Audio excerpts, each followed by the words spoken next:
Hello everyone. स्वागत है आपका हमारे इस चैनल जिसका नाम है गवर्नमेंट एग्जाम्स फंडा। कवर कर रहे हैं सीडीएस के लिए इम्पोर्टेंट करंट अफेयर्स। आज इसका है पार्ट 17।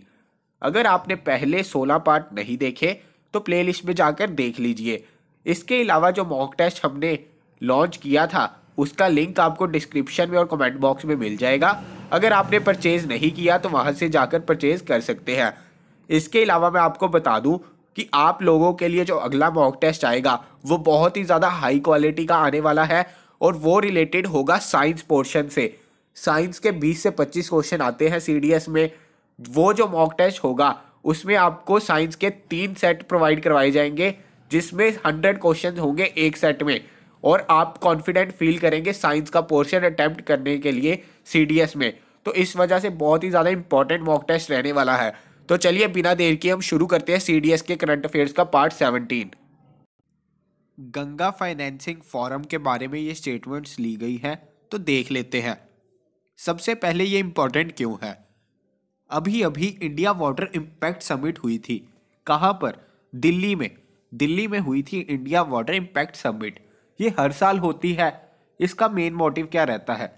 इसका main motive India water impact summit का यही होता है कि जो भारत का पानी है उसका सही से यूज़ कैसे करना है, और जो नदियां हैं या और जो पानी से रिलेटेड समस्याएं हैं तो उसको सॉल्व हमने कैसे करना है।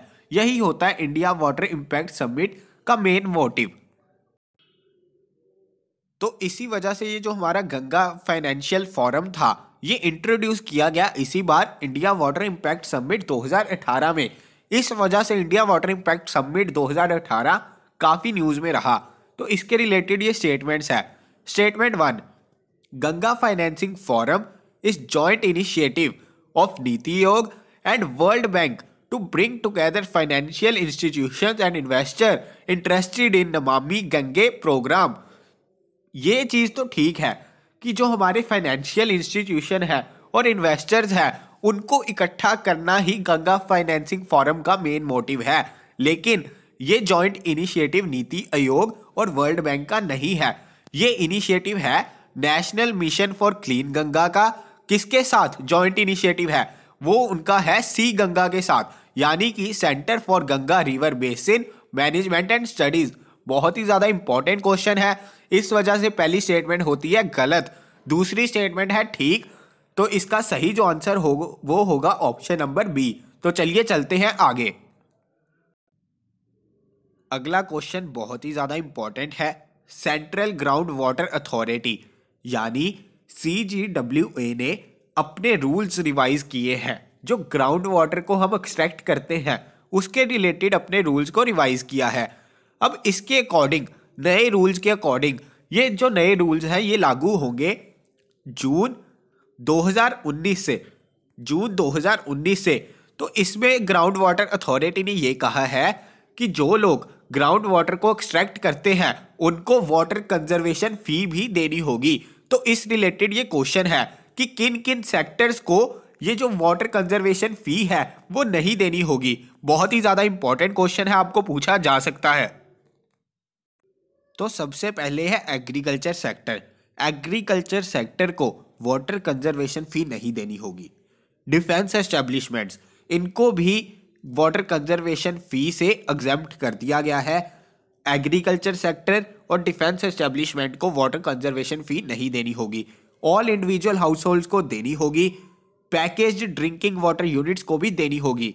इसके अलावा जो हमारी इंडस्ट्रीज हैं उनको भी वाटर कंजर्वेशन फी देनी होगी। जिनको एग्जेम्प्ट किया गया है वो कौन कौन से सेक्टर हैं? एक तो है एग्रीकल्चर, एक है डिफेंस, और इसके अलावा वो लोग जो ग्राउंड वाटर को एक्सट्रैक्ट करते हैं बिना बिजली का यूज किए, बिना इलेक्ट्रिसिटी का यूज किए, उनको इससे एग्जेम्प्ट रखा गया है। ये रूल्स लागू होंगे जून 2019 से। 3 ही एरियाज हैं जिनको एग्जेम्प्ट रखा गया है, एग्रीकल्चर, डिफेंस, और जो लोग बिना बिजली का यूज किए पानी को एक्सट्रैक्ट करते हैं उनको वाटर कंजर्वेशन फी नहीं देनी होगी। तो ये तीनों पॉइंट आपने याद रखने हैं। तो इसका सही जो आंसर होगा वो होगा ऑप्शन सी, 1 और 2 ओनली। तो चलिए चलते हैं आगे। अभी अभी मैंने आपको एक वीडियो में भाषा संगम प्रोग्राम के बारे में भी बताया था। भाषा संगम प्रोग्राम क्या था, उसको लॉन्च करने का उद्देश्य क्या था? उसको लॉन्च करने का उद्देश्य था कि जो हमारी 22 लैंग्वेजेस है शेड्यूल्ड, उसको बोलने की अपॉर्चुनिटीज देश के हर स्कूल में प्रोवाइड करवाई जा सके, ताकि जो हमारी भाषा को रिलेटेड टॉलरेंस है, जो भाषा की वजह से भेदभाव होता है, वो हमारी आने वाली जनरेशन ना करे। तो ये मेन मोटिव था। तो उसी के रिलेटेड ये क्वेश्चन फ्रेम किया गया है। अब सरकार ने तो कह दिया कि भाषा के रिलेटेड अपॉर्चुनिटीज प्रोवाइड करवाई जाए हर स्टेट के हर स्कूल में, लेकिन क्या स्टेट गवर्नमेंट के पास इसमें क्या पावर्स है? ये जो भाषा डिसाइड करते हैं, कम्युनिकेटिव लैंग्वेज होती है स्कूल में, ये कौन डिसाइड करता है, कौन सा एक्ट डिसाइड करता है? तो इस पे ये क्वेश्चन है, बहुत ही ज्यादा इंपॉर्टेंट क्वेश्चन है, पूछा जा सकता है। तो चलिए देखते हैं। In India state governments have the power to decide medium of instruction in schools. बिल्कुल सही बात है, जो हमारी स्टेट गवर्नमेंट है उन्हीं के पास ये पावर है कि स्कूल में क्या मीडियम होगा इंस्ट्रक्शंस देने का। वो कौन डिसाइड करेगा? वो डिसाइड करेगी स्टेट गवर्नमेंट। जैसे आप पंजाब की एग्जांपल ले लीजिए।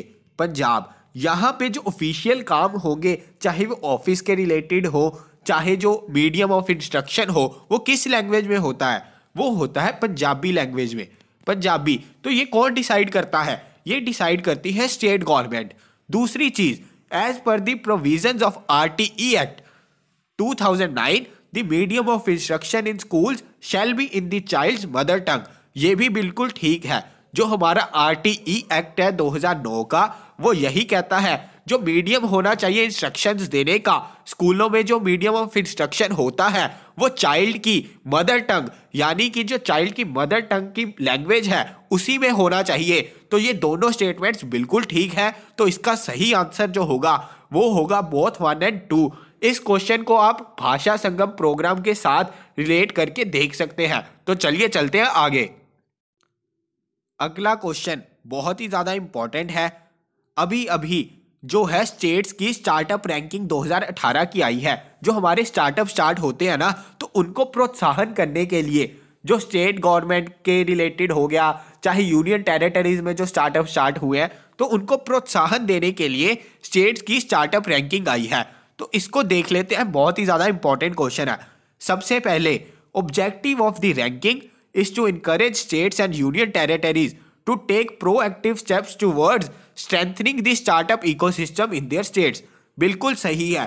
इसका मेन ऑब्जेक्टिव यही था रैंकिंग्स निकालने का कि स्टेट्स और यूनियन टेरिटरीज जो है वो अपने स्टार्टअप जो सिस्टम है, इकोसिस्टम है, उसको और ज़्यादा बेहतर कर सके, और ज़्यादा स्टार्टअप जो नए शुरू होना चाहते हैं उनको अपॉर्चुनिटीज़ प्रोवाइड करवाई जा सके। जो अपने यूथ है उन तक पहुंचे कि वो कौन से स्टार्टअप करना चाहते हैं और उनके स्टार्टअप को शुरू करने में उनको ज़्यादा से ज़्यादा मदद मिल सके। तो यही जो है था ऑब्जेक्टिव था स्टेट की स्टार्टअप रैंकिंग 2018 की निकालने का। तो इस वजह से जो हमारी पहली स्टेटमेंट है सही। दूसरी statement, state of Gujarat has emerged as the best performer in the ranking. बिल्कुल सही है। जो स्टेट्स की स्टार्टअप रैंकिंग आई है उसमें फर्स्ट पोजीशन गुजरात के पास है। सबसे ज़्यादा स्टार्टअप और सबसे सही तरह से जो स्टार्टअप स्टार्ट हुए हैं वो हुए हैं गुजरात में। तीसरी चीज़, रैंकिंग प्रिपेयर किसने की और रिलीज़ किसने की? ये रिलीज़ की department of industrial policy and promotion ने, यानी कि DIPP ने। बहुत ही ज़्यादा इंपॉर्टेंट है। तीनों ही स्टेटमेंट्स हैं बिल्कुल ठीक। तो इसका सही आंसर जो होगा वो होगा ऑप्शन डी, 1, 2 और 3। तो चलिए चलते हैं आगे। In the context of shell company, a term often seen in news, which of the following statement is are correct? अभी अभी हमारी गवर्नमेंट ने जो 3.6 लाख कंपनीज थी जो रजिस्टर थी उनको क्या कर दिया? स्ट्रक ऑफ कर दिया है, क्योंकि वो शेल कंपनीज हो चुकी थी। तो अब शेल कंपनी होती क्या है? ये काफ़ी टर्म न्यूज़ में रही है, इसी से रिलेटेड क्वेश्चन है, तो देखते हैं। सबसे पहले, if a company is not carrying out any business or operation for a period of 2 immediately preceding financial years, it is considered as shell company। सबसे पहली बात, जो हमारी शेल कंपनी है उसकी कोई भी डेफिनेशन, एग्जैक्ट डेफिनेशन नहीं दी गई। वैसे जो हमारा गवर्नमेंट क्राइटेरिया यूज करता है शेल कंपनी डिक्लेयर करने का, वो क्राइटेरिया यही है कि अगर पिछले 2 सालों से वो कंपनी एक्टिव नहीं है, पिछले 2 फाइनेंशियल ईयर से कोई ऑपरेशन नहीं हुआ, बिजनेस नहीं हुआ तो उसे शेल कंपनी कह दिया जाता है। लेकिन यहाँ पे ऑफिशियली वो पूछ रहा है, स्टेटमेंट क्या है कि if a company is not carrying, ये क्राइटेरिया गवर्नमेंट यूज करती है, लेकिन शेल कंपनी की एग्जैक्ट डेफिनेशन ये हमारे गवर्नमेंट ने अपनाई नहीं गई, किसी भी एक्ट में ये डेफिनेशन शेल कंपनी की नहीं लिखी। तो इस वजह से है पहली स्टेटमेंट सही। क्राइटेरिया गवर्नमेंट यही यूज करती है, लेकिन ये किसी भी एक्ट में ये चीज नहीं लिखी। इस वजह से अगर आपको क्वेश्चन में पूछा जाए तो ये स्टेटमेंट होगी बिल्कुल गलत। दूसरी चीज, in India the shell companies are defined under the Companies Act 2013, ये भी है गलत। शेल कंपनी के बारे में किसी भी एक्ट में नहीं लिखा गया, उसकी डेफिनेशन नहीं लिखी गई। इसी वजह से हम इसको वेगली डिस्क्राइब कर सकते हैं कि 2 साल, अगर 2 फाइनेंशियल ईयर्स में कोई भी बिजनेस नहीं हुआ, ऑपरेशन नहीं हुआ, तो वो कंपनी होगी शेल कंपनी। तो इसने कहा है select the correct answer using the code given below, तो इसका आंसर होगा नाइदर 1 नॉर 2।